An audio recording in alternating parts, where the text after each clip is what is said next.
want to be prompt here. I thank you for all joining us and welcome to the Live Well and Stay Healthy Wellness webinar series brought to you by the Family and Community Health Sciences Department of Rutgers Cooperative Extension.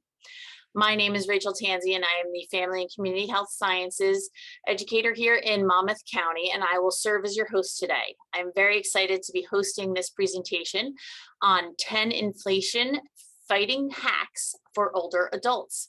It's very glad to be here today with everyone and talk about a topic that I'm sure is on probably everybody's mind these days. It certainly is being discussed quite a bit in the media, and that's the whole topic of inflation. And what we're going to talk about today are the causes of inflation, but more importantly, what are we going to do about it as individuals and families as we kind of deal with these higher prices. First of all, I want to say that I don't sell any financial products or services, so you don't have to worry about that. I may be mentioning products perhaps, but I'm not endorsing any particular product or service. And if I don't mention a company, it doesn't mean that I'm not endorsing them either. And also, this presentation isn't meant to be any kind of legal or financial advice, personal advice. So if you hear something and there's topics that you want to follow up on, you'll probably want to reach out to either a lawyer or a financial advisor who can assist you. And then just a little bit of street cred, since this program is targeted toward older adults. I am one of you. So I too am 65 plus. I spent all of my career in New Jersey, first as a county extension educator and later as the state financial resource management specialist. I'm a certified financial planner, and I moved to Florida a couple years ago. So I'd like to start out with a question to all of you, and you can put the answers in the chat. What has affected you the most about inflation? You know, when you think back this last year as the inflation rate has been rising and you've been feeling it in your pocketbook, where have you felt it the most? You know, where do you think you're spending the most amount of additional money because of the high prices that we're experiencing in the economy? So Judy is saying food and gas. Yeah, I think a lot of people would probably agree with that. Does anybody have anything else that they've experienced where you've noticed a big jump in prices compared to maybe what you were paying last year? Anything else that comes out to mind? Okay, well, we'll move on. And actually, a survey was conducted not too long ago, and they talked about some of the high-priced items. And we've already mentioned gas. And I saw this cartoon, and I thought it was kind of apropos for our discussion today. Not again, I was just robbed at the grocery store. So again, tying into what Judy just mentioning with the food and the gas. And Rachel and I were just talking about the prices in Florida versus New Jersey. And in both of our states, they're pretty much close to or even above the $5 mark. And there's actually places in the country now, California predominantly, where it's over $8 a gallon for gas. So a survey was done not too long ago asking people where they were experiencing inflation the most, you know, the most pain in their pocketbook, so to speak. And as you can see from the size of the words, because the bigger the word, the more frequently it was mentioned by the participants in the study, gas was certainly the biggest. And then various categories of food. So we have milk and meat and beef and chicken and eggs. Cars also made the cut. And again, more different types of food. And then lower down the list, clothing, lumber, toilet paper, that sort of thing, eating out restaurants. So fair to say a whole lot of product categories that people spend money on a regular basis have been affected by inflation. And right now, we kind of have a perfect storm in the economy because people ask, well, what caused inflation? Why did we get this so suddenly? And it's so much different in 2022 versus what the way it was in 2020. Well, basically, we had a perfect storm of three inflation creating factors. First of all, we had a lot of pent up demand to spend money because people couldn't do that for 2 years during the lockdowns. And even when things started to loosen up a little bit, people still had a lot of fear of COVID. People still do have a lot of fear of COVID. So there's a lot of pent up savings. If you can recall, back in April of 2020, the US savings rate hit 33% because people couldn't spend anywhere. They were saving their money. So that money is pent up. There's a lot of desire to spend, and people have the resources to do that. We also have strong employment right now. So that too is giving people money that they want to spend. We had the stimulus and the advanced tax credits that provided additional money in people's pocketbooks. And then finally, probably the last factor that's playing into all of this is the supply chains are pretty much a mess for a lot of industries. So you tie all of these things together, kind of a perfect storm of factors have created inflation. So, what exactly is inflation? It's the decline in purchasing power of our money, basically, in simple terms. Some economists will describe it as a lot of money chasing fewer goods. So basically, what we've seen is a rise in the general cost of living. And as we've already mentioned, people are experiencing it most dramatically in the cost of gas and food. And of course, one reason that we tend to feel that way is that we buy these things on a very regular basis. There are a lot of other things that are going up in price, but we may not buy them as frequently as we do with food and gas. So, how does inflation work? Well, you basically got the supply side, you got the demand side, and you've got all sorts of relationships between what people are earning and what they're having to spend for different things. So, some people have broken it down into these three factors: demand pull, cost push, and built in. So, with demand pull, this is where you have more demand for goods and services than you have the production capacity to make these goods and services. And we're seeing that with gasoline and, how many refineries are being able to, make gasoline for our consumption. We're seeing it in lots of different goods and services. So when demand goes up and the supply is constrained, again, good old fashioned supply and demand, prices are going to go up, causes inflation. And then you've got the costs going up. So just to make things and to get them to the markets where we can buy them, those production costs have gone up. So we've seen that with the cost of raw materials. I bought my house down here in Florida in late 2019. And the cost of my house, the value of my house, is pretty much about 160% of what it cost to buy it just less than 3 years ago. So a lot of it has to do with the new houses. The raw materials are more expensive to get the lumber, to get the lumber shipped and all the components that go into building a new house. The labor costs have gone up. So you've got all of those types of things pushing up the costs of items. And then the other thing is when prices rise, wages go up. But then it becomes like a hamster wheel because the wages go up.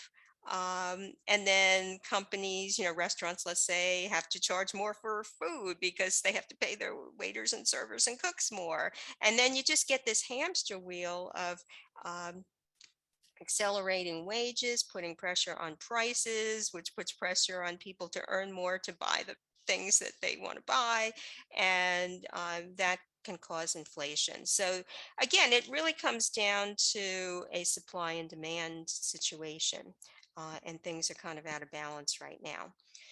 This chart just shows going back in history, and since this webinar is targeted toward older adults, We all can remember some of those prices. Maybe you can remember back to 1980 where a postage stamp only cost 16 cents and a loaf of bread 51 cents and a gallon of gasoline 97 cents. And you can just see over time the effects of inflation. Now we've had inflation all throughout. It's just that it's at a much higher rate right now um, than it has been for most of the last 20, 30 years. So we're just noticing it a lot more, but it's always been there. And you can see how gradually the price of items that we buy, whether it's a loaf of bread or a new car or a house, and how these things have gone up over time.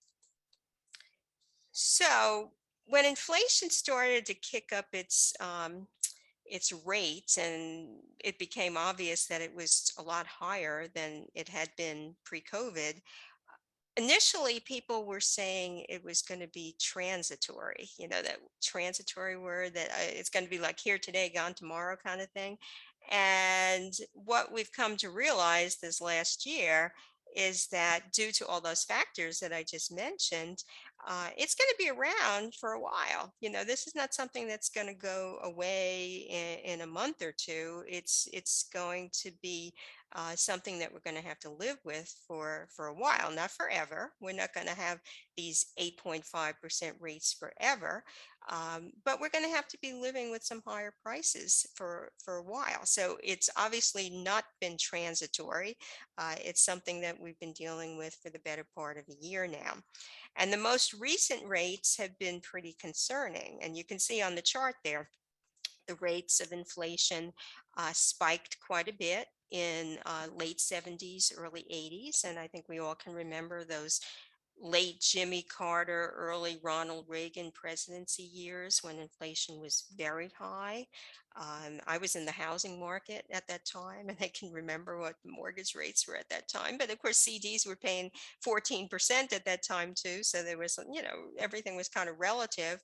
And then, of course, inflation has been quite modest for a lot of the years in between until it spiked up to 8.5% in March and 8.3% in April. That's the latest figure that we have is 8.3%.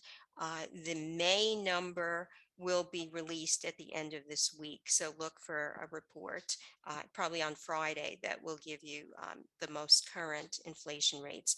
And all of these inflation rates that are being reported on a monthly basis, they're basically year to year from that month the previous year ago. So that's kind of what inflation has looked like over the past 50 years.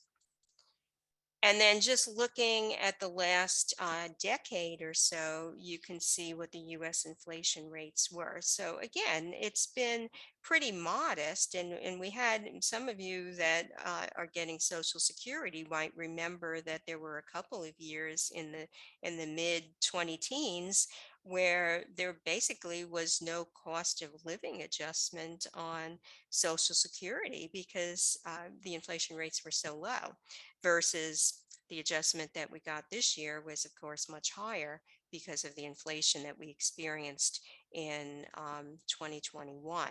So, again, just to give you some historical perspective on inflation. And so the recent inflation rate, the 8.5% and then 8.3 in April, these are some of the highest rates that we've seen in 4 decades. So again, younger Americans, millennials, Gen Z people, the kids that are just coming out of high school, going into the workforce or college, they have no experience with this life experience. Those of us who are older adults, we do, because we can remember how inflation was back in, again, the 70s and early 80s. But you can see just in the last couple of years where inflation has risen to. So pretty dramatic rise. The other thing to keep in mind about inflation is that the effects are not even. It tends to accelerate all the disparities that we already have in this country with regard to income and assets. Inflation is kind of like a sales tax. And if you think about sales tax, like in New Jersey, you pay 7% on a purchase that has sales tax. Everybody pays the same. They don't check you out at the cash register and say, okay, what's your income? Well, if you have a $20,000 income, you pay one rate, and you've got a $100,000 income, you pay another rate. They don't do that with sales tax. Everybody pays 7%. So you can have two people walk up to the cash register, have very different incomes, buying the same item. They're still going to pay 7% of the cost of that item. So the sales tax hits that lower earner a lot harder. Well, inflation is the same way because it raises the prices on everything for everybody. So again, the people who have lower incomes are people who are going to experience it the hardest because it's going to be a bigger percentage increase of their limited income. And that's a problem for many older adults because many people are living on a fixed income, and there isn't any increase that they're going to get. They're not getting raises anymore if they're no longer working. And then that makes it really hard to buy the items that you need on an income that's not going up to rise um, to match the effects of inflation. So, what's happening right now is that the Federal Reserve is trying to walk this tightrope, if you will, between um, raising interest rates enough to curb some of that demand. Because remember, I said before, this is a supply and demand problem, and you have a lot of people who had stimulus money and tax breaks and savings that they've been putting in the bank. There's a lot of demand out there, and we saw that last year with homes. How much home prices went up because there were just so many people who were wanting to get into the housing market for various reasons. And of course, the interest rates at that time were very low. So, what the Federal Reserve has been trying to do is raise the rates to slow down the economy so that there's not as much demand for housing and for other expenses, that people would kind of slow down and things would get back a little bit to normal. But it is a tightrope because if they tap on the brakes too hard, they can actually put the economy into a recession. And if you recall from the news recently, the Fed has already raised the rates twice in 2022. They did it just last month in May, and it's anticipated that they'll be raising the interest rates incrementally, in small quarter or half point increments, again in June and in July, and perhaps more as needed. So we just need to watch and make sure.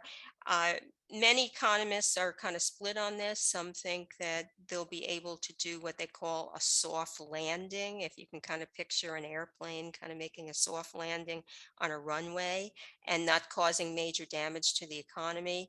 Other economists are not so sure as to what's going to happen. So again, stay tuned to what's happening. But again, pay attention to the news whenever they announce an increase through the Federal Reserve. What that means is that the banks will need to pay more for borrowed money. They're going to pass that along to consumers. It's likely that anything that has a variable interest rate is going to go up, like variable rate credit cards, variable rate mortgages, um, and those things will be kind of passed along to consumers. Okay, so now that I've kind of set the stage and talked about what causes inflation and what exactly inflation is, I think the bigger question, and why you probably decided to be on this webinar today, is to find out, what can we do about it? And the good news is that there are things we can do. A lot more than just be worried about inflation, which many people are, or to get angry about inflation, which many people are too. There are a number of things that we can do. So, what I've done is I've kind of broken down over dozens of strategies into 10 categories of spending that people have in their budget. So we can talk about each one individually. But before I go into that, one thing to keep in mind is that the official Consumer Price Index, or CPI, which is how inflation is measured, is not the same thing as your personal inflation rate. Um, and keep that in mind that people spend in different ways. So, for example, 3 years ago, I was still living in New Jersey. I was working for Rutgers. I lived in Sussex County. I commuted to Rutgers in New Brunswick and Middlesex County. It was 3 hour a day commute, and I used quite a bit of gas.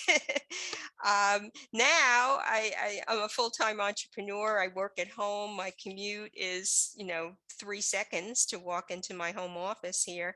I don't have the commute.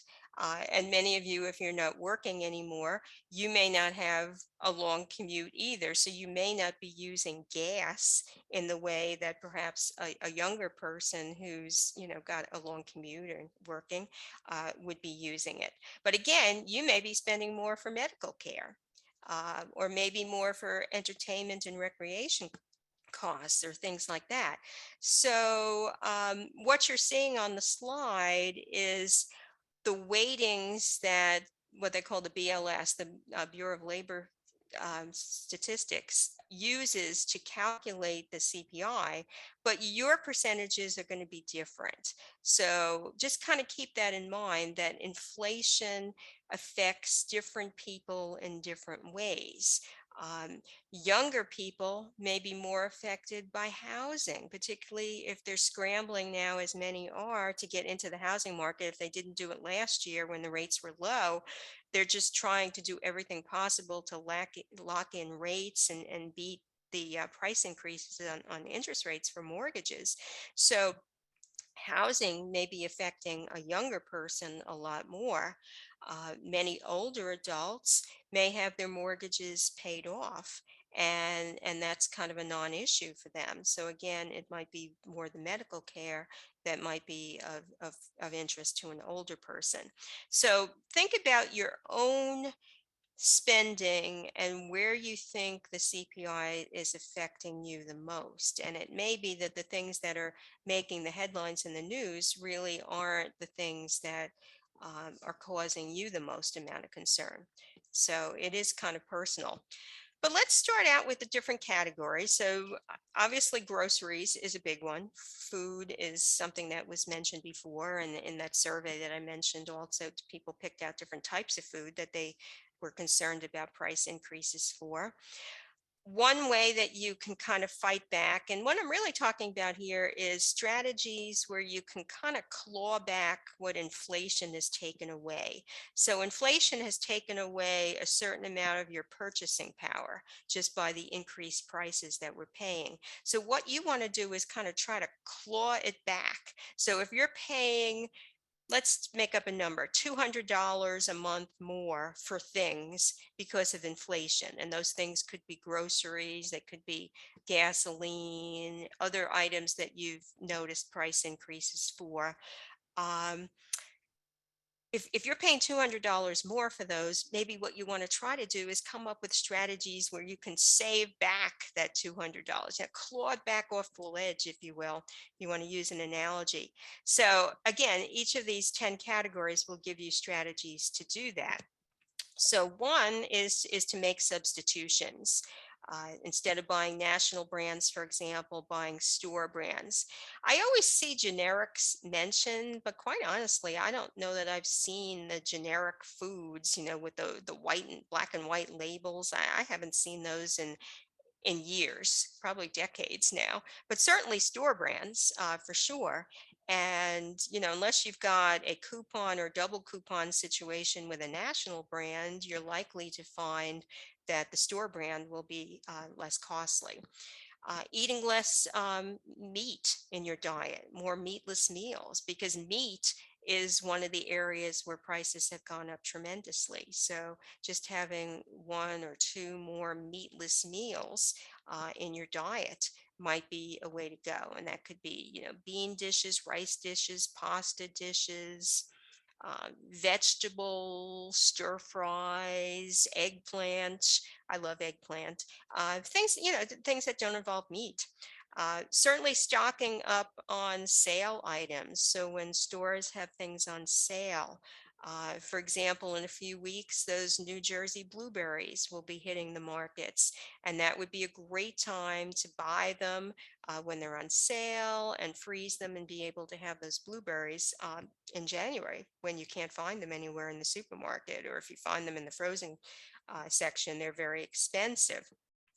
Down here in Florida, we have supermarkets, and they always have twofers, where you can buy two for the price of one on items. And those are great opportunities to stock up.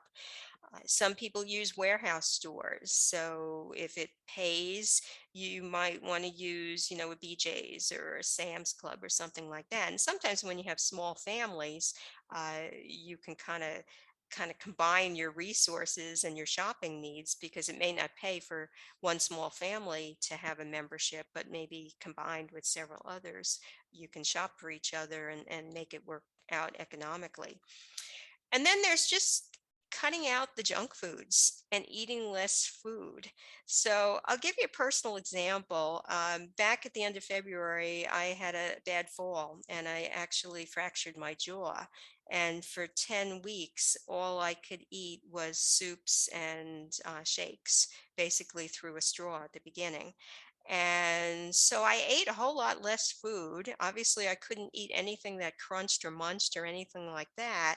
Not only did I lose 8 pounds, but I was saving a whole lot of money at the supermarket, just eliminating whole categories of foods that were just not available for me to eat at that time. So just trying to do that, you'd be surprised how much you can save just by cutting out some of the foods that do not provide much in the way of nutrition and yet tend to add a lot of cost to our grocery bill. And then certainly coupons and double coupons if they're available at your store, or do a double play where you combine a coupon, either manufacturer's or store coupon, with the sale price of an item, and then you take advantage of both ways to save. Okay, so that's groceries. Then there's also eating out. So how can you save money there? Well, one thing that you can do is just not buy any beverages. That'll save a whole lot of money. So when you go to a restaurant, order water, just plain old water, not any kind of bottled water or anything, just plain old water, and ask for some lemon if you want to give it some flavoring. That will cut, if you eat out a lot, as many older adults tend to do, because it's a great form of socialization and recreation. Just cutting out those beverages will make a big difference. Sharing an entree or a dessert with somebody else. Not only are you cutting down the cost, but you're also cutting down the calories, which is probably a good thing for weight control and dietary concerns, things like that. Maybe eating an appetizer as a meal, or if you do want to have some adult beverages, selecting a restaurant where you can bring your own bottle instead of having to pay the high cost of alcoholic drinks that would be served. Uh, Timing can be really important. Eating out for lunch, because lunch menus tend to be less expensive than dinner menus, or maybe combining your meals. So having what I call a linner, a combination of lunch and dinner. So a late lunch, early dinner, or as we have quite a bit of down here in Florida, the early bird specials, where you go out to dinner between generally 4 p.m. and 6 p.m., and the prices are reduced as well. And then bringing takeout containers for another meal. I like to bring my own containers because I think it's environmentally friendly. I'm not using another container, because a lot of them are styrofoam, and that's not good for the environment. I bring my own, and then I can put the excess food in right away. And then I avoid the problem of kind of like picking at your meal and then not having much to take home when time comes, if you have to ask the waitress for a container. So that can help save as well. Okay, let's talk about gas. One way, obviously, to save money is to drive less. And again, some of you may be doing that if you're no longer in the world. You may not be driving as much. I probably fill up the tank for my car maybe every 3 months. Now, granted, I do a lot of driving with my husband, and he fills up more often. But on the second car, not so much filling up. Consolidating trips instead of going out 3 different times for 3 different things, just kind of making a list and trying to consolidate everything into one trip. Using apps that are out there. Two of the favorites that a lot of people use for trying to find cheap gas, particularly if you're on a road trip and you need to stop at a certain rest stop or certain exit, let's say. Uh, Gas Buddy and Waze can be really good to help you find cheap gas, even within your own town, because gas prices are changing. The gas price that they have on Tuesday may be completely different by Thursday. So anytime you think you want to go out and buy gas, maybe checking prices with an app first. With some gas stations, not all, but some, if you pay with cash, you'll get a discount. So you might consider doing that. You might also consider joining a supermarket or a warehouse store fuel rewards program. So some of them do have that, where it's just like a rewards program for any other kind of retailer or supermarket. You get credits or points as you buy gas, and after you've reached certain thresholds, you might get a discount. How many cents per gallon or something, or a dollar amount toward your next fill up. So check out and see if there's any rewards programs. I know they have them at Sam's Club down here in Ocala where I live, because it they have so many people trying to buy gas at that one place that they're just backing up on one of the main roads, and it's become a real problem here in the city that people are complaining about. uh, Timing your fill ups. I did some research for a blog post for my brother. My brother is a avid photographer and motorcyclist, and he started a new website, and he asked me if I would do a guest blog post for him about saving money on a road trip. And when I did the research, I found that Sunday and Monday are the best days to fill up, apparently, and Thursday is the worst day. So if you have any control over the timing, or it doesn't really matter what day you fill up, you might want to consider that. As particularly now, because the gas prices are so volatile and they're changing all the time right now. And then, of course, the other standard piece of advice is to check your tire pressure and not carry around a lot of stuff in your car or in your trunk that can, make the fuel mileage less favorable than it otherwise might be. Okay, let's talk about road trips. This is vacation season. You might be thinking about taking a road trip or a vacation. Anything that you can do to bring food with you is probably going to save on the cost of having to eat out. So, packing snacks and beverages, putting them in a cooler, trying to eat out only once a day, and using your pre-packed food maybe and your leftovers perhaps for the other meals, staying at hotels with free breakfast, and particularly if you can find hotels that have microwaves and refrigerators, so that you can save your leftovers, or bring food and put it from your cooler into your refrigerator in your room. Getting hotel coupons at rest stops, particularly along major interstates, also the state. When you go into a new state and they have like a visitors welcome center, there's often lots of coupon books that you can get for hotels and also for food. Traveling with a group and sharing expenses. And some people do that at the Jersey Shore, for example, and you get a couple families that will rent a house and share the rent and share the expenses. Also, a nice thing for older adults who may not be tied to a work schedule is anything that you can do to travel at off-peak times. When the rest of the world isn't traveling, when you don't have families with kids that are traveling. Some people talk about shoulder seasons, that are the times, the months that are kind of in between the peak season and the lowest season, which often still get decent weather, but you're not at that really peak demand time, so you can get a better price on your travel. Joining rewards programs, so hotels, airlines, restaurants, any kind of rewards program that you can get involved in and earn points. Again, that can lead to free hotel stays, free airline tickets, and the like.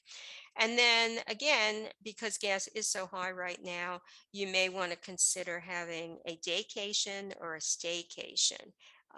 Daycations would be things that you can do literally within a day from your home, and then staycations might be like in your own town. Sometimes people have never checked out all the things that they can do in the city or the town where they live. So this might be the summer to do that when you don't need to spend a lot of money on gas.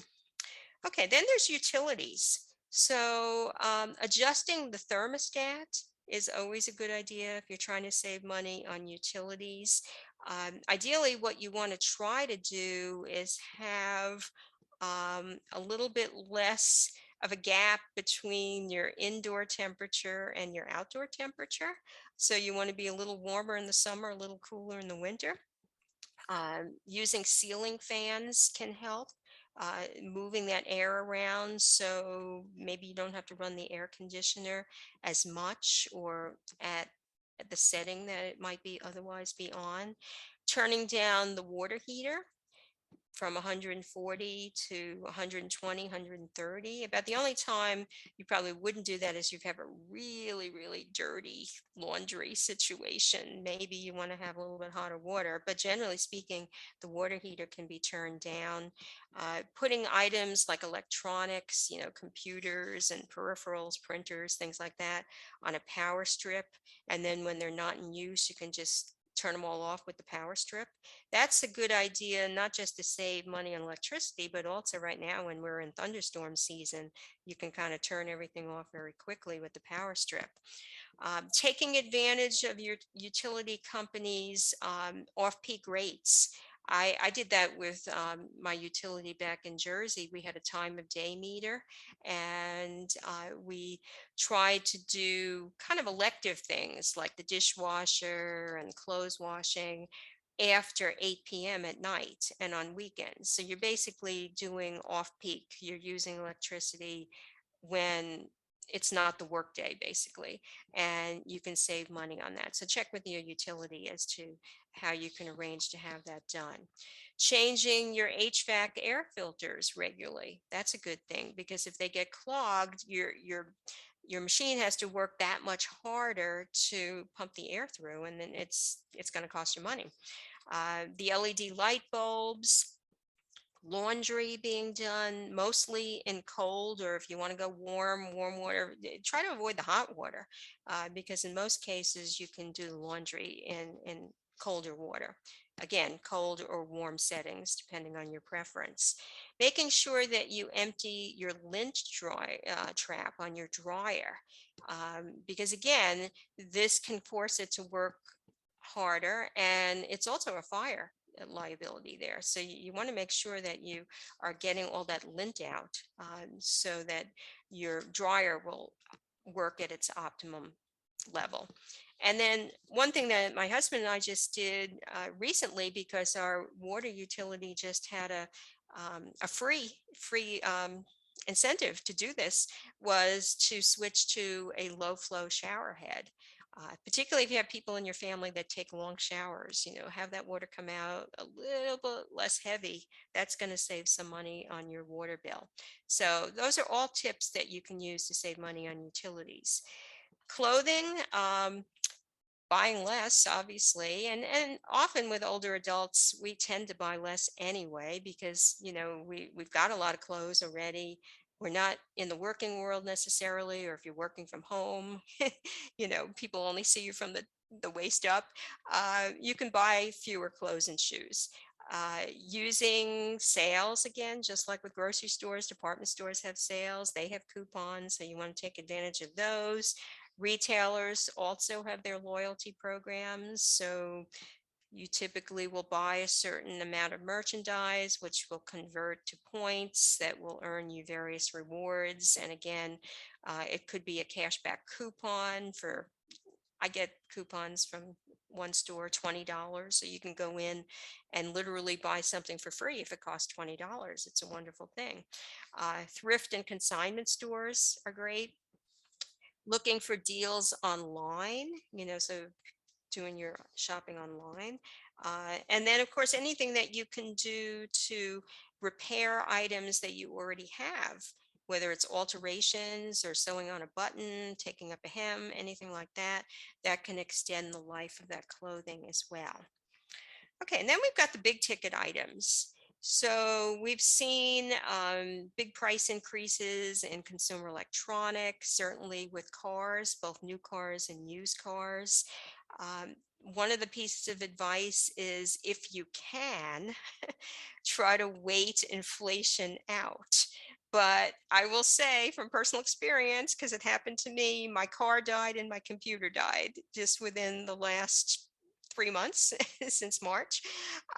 So sometimes you cannot wait things out. But if you can keep that car going, if you can keep that computer going, then by all means, think about holding on to what you already have a little bit longer. So that you can wait out these big price spikes and hopefully pay a little bit less in the future. Um, this isn't going to go on forever. I mean, eventually they're going to get this supply chain thing figured out, and inflation will subside a bit for sure. We just don't know when and how much. But again, if you can wait it out, if you are in the market for something, follow the rule of three. Check out at least three different product or service providers. And I did that with computers. So there's a picture on the slide of the computer that I ultimately purchased. But it was making trips to Staples and Best Buy and back and forth and comparing prices. And then it actually came down to what was available because a lot of computers were out there on the display shelves, but they had signs that said not available until September, and I couldn't wait. So you kind of have to go with what the market has available. In some cases, and this is a personal decision, you may need to actually pay more than the MSRP, manufacturer suggested retail price. Um, some of those old rules about negotiating with car dealers, they're kind of hard to do right now because supply is very limited, demand is great. They don't have to go out of their way to make any kind of deal with people. And in fact, some dealers are charging more than the MSRP. And then, of course, if you're having to take out a loan for things, you want to try to lock in the lower interest rates as possible. Like I said, the Fed is set to raise the interest rates. I think in a couple weeks, they're having their next meeting, and again in July. So if you really need a loan quickly for a house or a car, I think this is the time to really act on it. Okay, and then we've got shrinkflation. So shrinkflation is where you have a package that's the same size as it used to be, but you've got less stuff in it. So that's called shrinkflation. There was just a segment on Good Morning America this morning about that. And they were showing cereals and other products and how the package sizes stayed the same, but the amount in the package was a lot less. So just be aware that it's happening. It's happening to a lot of foods, particularly food items, packaged foods.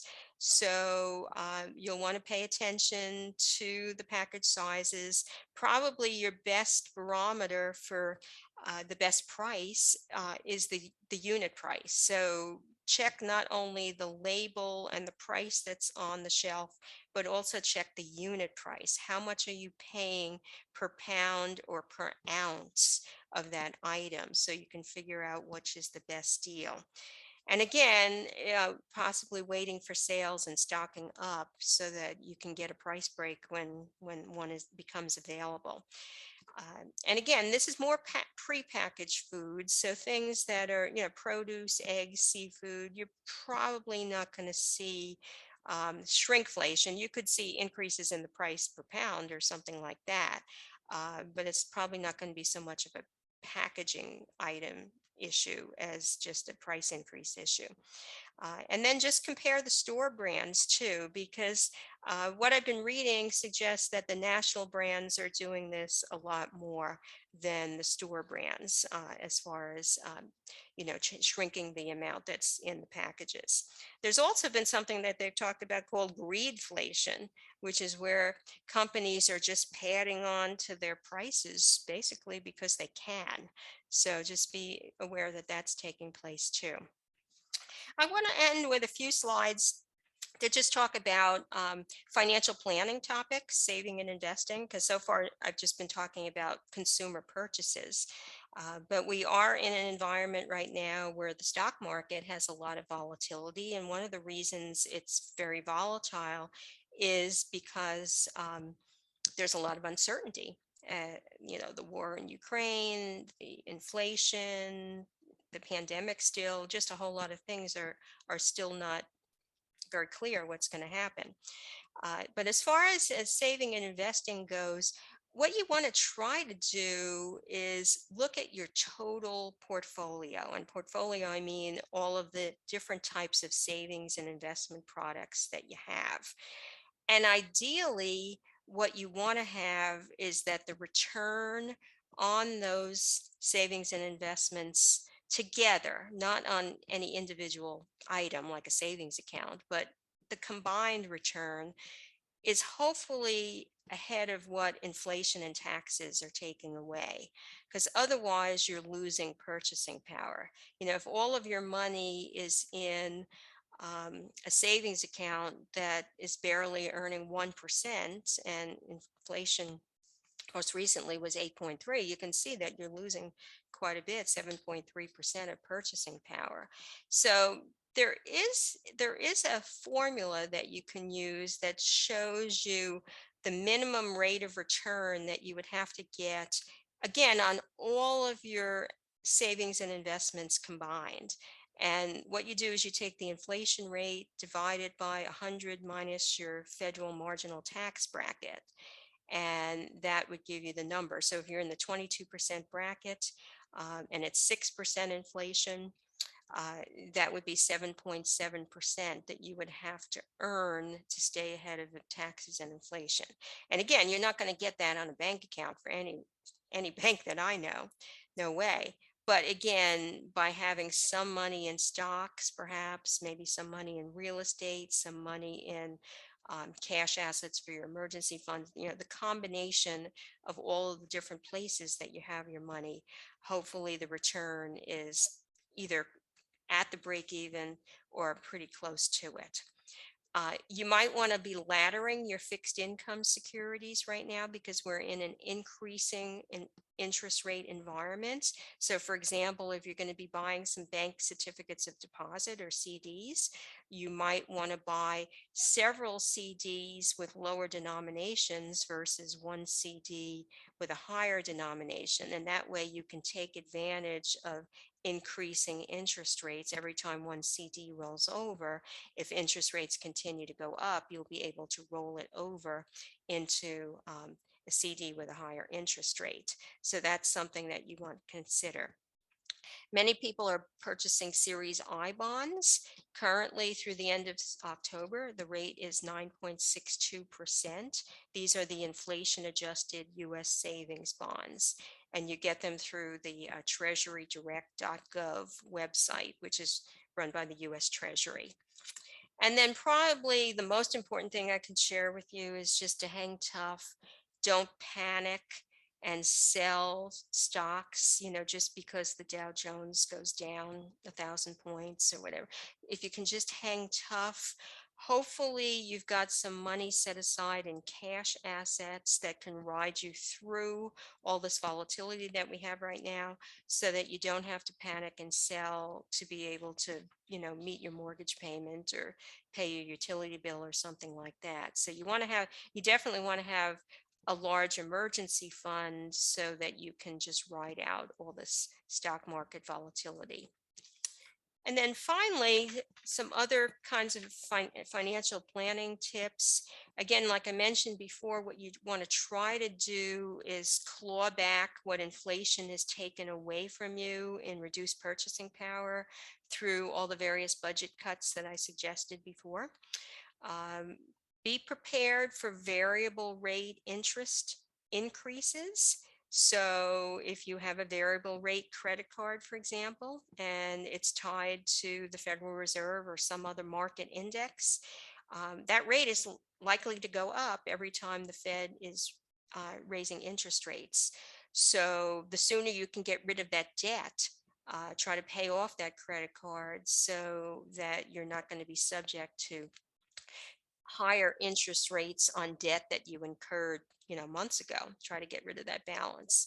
Again, if you're pruning your expenses, pay attention to things that are automated that you may have put on autopilot and you're just not using anymore, whether it's a gym membership or magazines, satellite radio.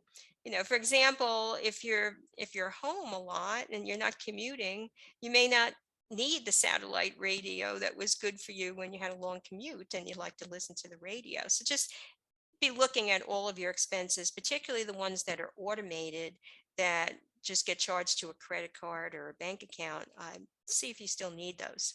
And it's never a bad idea to negotiate for better prices. It may be harder to do these days because of inflation, but you can always ask when you're at the point of purchase, whether it's a cell phone, an insurance policy, which I just did with my insurance agent, credit card interest, what discounts are available. That's a good line to use. Don't say, will you lower my interest rate? Because they'll say no, but just say, what discounts are available? Or am I taking advantage of all the discounts? Am I missing any discounts? You never know. They might just have one. My insurance agent all of a sudden popped up an older adult discount. And if I hadn't asked, I wouldn't have gotten it. So it never hurts to ask. And then, of course, take advantage of anything that inflation can help you with. So, if you're fortunate enough to have a pension that has a cost of living adjustment attached to it, that will help increase your income a little bit.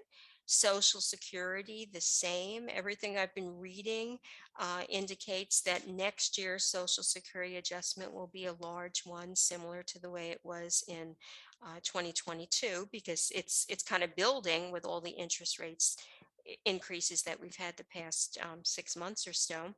Um, Income tax indexing will also help because every year they will index the tax brackets to inflation, which will help keep them up with, the higher amounts that you might be earning. Will also, the ranges will be adjusted accordingly. That will help with your taxes. And then possibly considering ways to increase income. Most of what I talked about was on the expense side, but you might also have ways to increase income. I know a lot of my neighbors here are very crafty people and they have skills and talents that they put into practice, whether it's playing in a rock band or woodworking or whatever. So there may be some ways that you could perhaps bring in some increased income to help offset inflation as well as reducing expenses. So, where is inflation headed for the rest of 2022? I have no idea. Can't tell you that. All I can tell you is what the last year to year rate in April, which will be updated with May at the end of this week, was 8.3%. Most of what I've been reading says that inflation will eventually head down. It's going to be a combination of factors that will bring it down. It will be those Federal Reserve interest rate adjustments that I talked about. It will be the fact that the stimulus and the child tax credit enhancements went away in 2022. And eventually the supply chains will get fixed. They're working on new ways to produce chips and to deliver products and services. And there's a whole lot of robotics going on and artificial intelligence that can help with the labor shortages. So eventually they're going to get it fixed and we will start heading down. It's just a matter of knowing when and how long it's going to take, and we don't know. We don't, nobody knows that. So all we can do is just pay attention when they announce the statistics. So this is my last slide. I'm going to leave it here. I presented this program much like a diner menu in New Jersey. So if you think about our New Jersey diners, you walk into a diner and the menu is usually this thick and the dessert case is huge. And there's just no way that you can eat everything on the Jersey diner menu or anything in that dessert, everything in that dessert case. So it's the same thing with this program. I gave you lots of ideas. Some of them may work for you, some of them won't. Some of these ideas may not be something that you want to try, and that's okay. I just gave you my whole menu. And what I would suggest is just take a look at the slides. I'm sure they'll be presented by online that you can download if you want, and try a few ideas that work for you. And hopefully, some of those ideas will give you a little bit more sense of control over your finances and help you budget during the months ahead, which will continue to have some inflation.